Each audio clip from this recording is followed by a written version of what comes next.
یزید کی وکالت کرتے ہوئے ایک دیوبندی عالم نے اہل سنت و جماعت بریلوی علماء پر ایک الزام لگاتے ہوئے یہاں تک کہہ دیا کہ ایک بریلوی عالم نے یزید کی تعریف کی ہے۔ یہ بات یاد رکھیں کہ اہل سنت و جماعت بریلوی کبھی یزید کی تعریف نہیں کر سکتے۔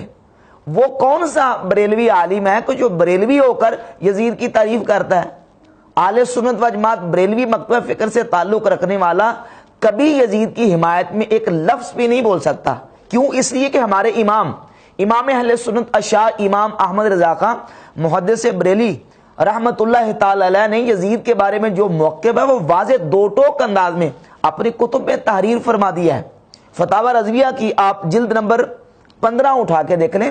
فتاوی رضویہ کی جلد نمبر 15 صفحہ نمبر 256 پہ امام اہل سنت رحمت اللہ تعالی علیہ واضح انداز میں لکھتے ہیں کہ بالجملہ اس طائفہ حائفہ خصوصاً ان کے پیشوا کا حال مثل یزید پلید علیہ ما علیہ ہے۔ یزید کو کیا لکھتے ہیں؟ یزید پلید، کہ محتاطین نے اس کی تکفیر سے سقوط پسند کیا۔ ہاں یزید مرید اور ان کے امام عنید میں اتنا فرق ہے کہ اس خبیث سے ظلم و فسق و فجور متواتر مگر کفر متواتر نہیں، اور ان حضرت سے یہ سب کلمات کفر اعلیٰ درجہ تواتر پر ہیں۔ اعلیٰ حضرت امام اہل سنت رحمت اللہ تعالی علیہ نے تو واضح طور پر یزید کو پلید اور خبیث اور اس کا فسق و فجور متواتر قرار دیا ہے کہ اس کا فسق و فجور تواتر سے ثابت ہے۔ اب کوئی اپنے آپ کو اہل سنت بریلوی کہلا کے یزید کی حمایت کیسے کر سکتا ہے؟ اگر وہ یزید کی حمایت یا اس کی تعریف کرتا ہے تو وہ ہرگز اہل سنت بریلوی نہیں ہے۔ اور اس کے ساتھ اعلیٰ حضرت امام اہل سنت رحمۃ اللہ علیہ فتاوی رضویہ کی جلد نمبر 14 صفحہ نمبر 591 92 93 پر بالکل کھلے لفظوں میں یزید کی تردید کرتے ہوئے لکھتے ہیں کہ یزید پلید علیہ ما یستحق من العزیز المجید قطعا یقیناً باجماع اہل سنت فاسق و فاجر و جری علی الکبائر تھا۔ اس قدر پر ائمہ اہل سنت کا اتباق و اتفاق ہے۔ اہل سنت سب اس بات پر متفق ہیں کہ یزید فاسق و فاجر اور جری علی الکبائر تھا، صرف اس کی تکفیر و لعن میں اختلاف فرمایا۔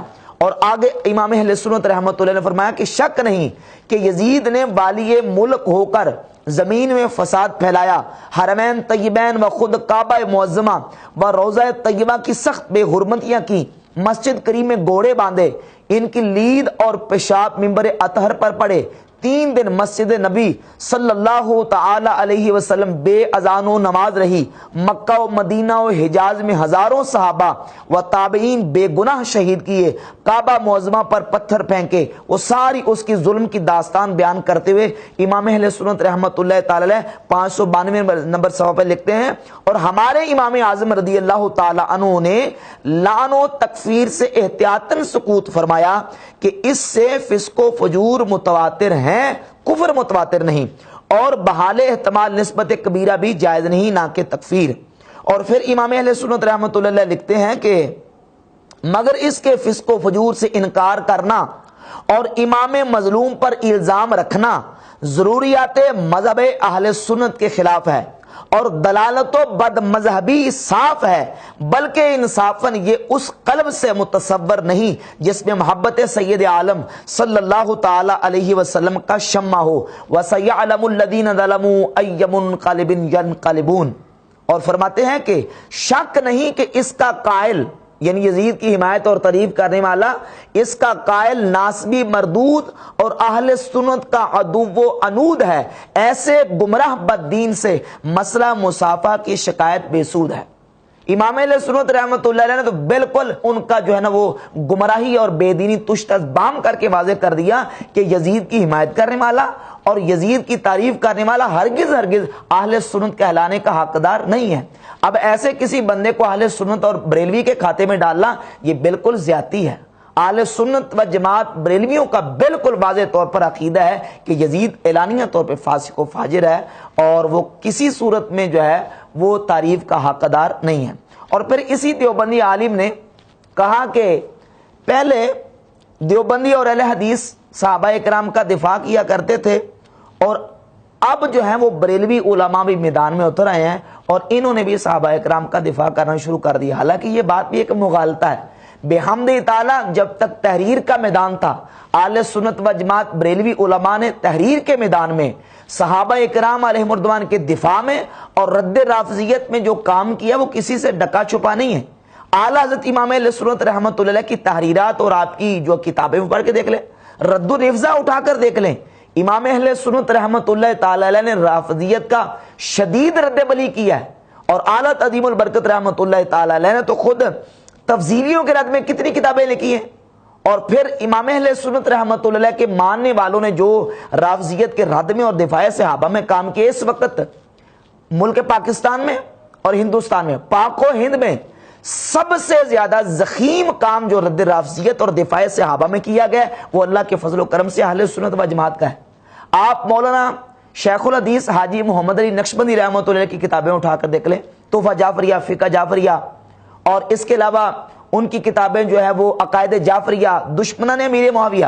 اسی دیوبندی عالم نے ایک دیوبندی قاضی طاہر کی کتاب کا حوالہ پیش کیا کہ قاضی طاہر نے دفاع سیدنا امیر معاویہ رضی اللہ تعالیٰ عنہ میں بڑی اچھی کتاب لکھی ہے. اس سے پہلے کوئی 28-29 سال پہلے یہ ایک بریلوی عالم مولانا شیخ الحدیث حاجی محمد علی نقشبندی رحمۃ اللہ نے 2 جلدوں میں دشمنان امیر معاویہ کے علمی محاسبہ کتاب تحریر فرمائی، اس کا نام ہی نہیں لیا.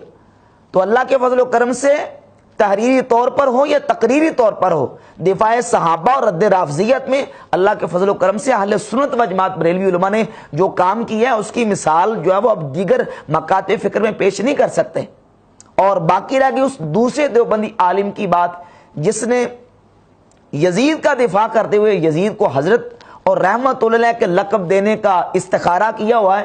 اس بات پر بالکل یہ بات واضح ہے کہ اہل سنت نے تو اپنا موقف اپنی کتابوں میں لکھا ہے، دیوبندی اکابر علماء نے اپنے عقائد و نظریات اپنی کتابوں میں بالکل یزید کے حوالے سے واضح لکھے ہیں. یہ آپ امداد الفتاوی اشرف علی تھانوی کو اٹھا کر دیکھ لیں اور قاسم نوتوی کے مکتوبات اٹھا کر دیکھ لیں.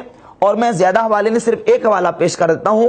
یہ فتاوی دارالعلوم دیوبند ہے، اس کی پہلی جلد کے صفحہ نمبر 110 پر یزید کے حوالے سے علماء دیوبند نے اپنا جو موقف لکھا ہے، اس موقف سے بھی یہ دوسرا جو دیوبندی عالم جس نے یزید کو حضرت اور رحمت اللہ علیہ کہنے کے لیے استخارہ کر کے کہا کہ میرا موقف یہ ہے کہ یزید کو حضرت رحمت اللہ علیہ کہا جائے، یہ دیوبندی اپنے فتاوی میں لکھتے ہیں کہ راجع عند اہل سنہ والجماعت عدم تکفیر و عدم لعن یزید است، اگرچہ در ظلم و جور و تعدی و فسق کے او کلام نیست. کہتے ہیں کہ تکفیر اور لعنت کرنے میں یزید کے بارے میں اہل سنت کا اختلاف ہے، اس کے فاسق و فاجر ہونے میں کوئی اختلاف نہیں ہے. سب اہل سنت و جماعت متفق ہیں کہ یزید فاسق و فاجر، ظالم و جابر تھا، اس کے فسق و فجور میں کسی اہل سنت کو اختلاف نہیں ہو سکتا. اور آج اگر یہ ناسبی جو ہیں وہ یزید کے بارے میں رحمت اللہ اور حضرت اور اس کے لیے القاب پسند کرتے ہیں تو وہ ناسبیت کو پسند کر رہے ہیں، اپنے اکابرین سے انحراف کرتے ہوئے. ان کا اپنے اکابر سے بھی کوئی تعلق نہیں ہے.